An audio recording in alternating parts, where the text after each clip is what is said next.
একটি সরকার যেরকম চিরস্থায়ী নয়, জনপ্রশাসনের কোনো পদ কারো জন্য চিরস্থায়ী নয়। এই জন্যই আমি পূর্বের কথাটি বলেছি আপনাদের সামনে।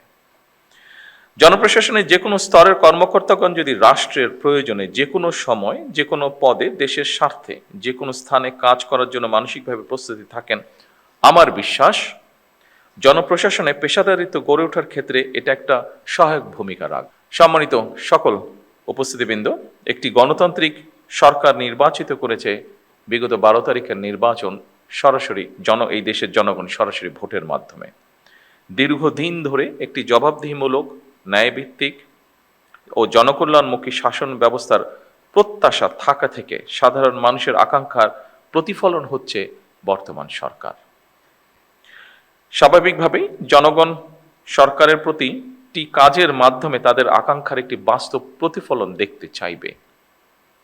সরকারের নীতি ও পরিকল্পনা বাস্তবায়নের ক্ষেত্রে আপনারা, যা আগের বক্তাগণ উল্লেখ করে গেছেন তাদের বক্তব্যে, আপনারা বিশেষ করে বিভাগীয় কমিশনার এবং জেলা প্রশাসকগণই জনগণের সঙ্গে সরকারের প্রধান সেতু বন্ধন।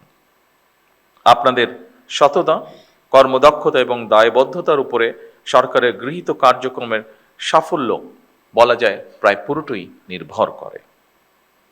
সম্মানিত সকল উপস্থিতিবৃন্দ, দেশের বর্তমান রাজনৈতিক, অর্থনৈতিক, সামাজিক ব্যবস্থা সম্পর্কে আমার মনে হয় আপনারা ভালোভাবে অবগত আছেন।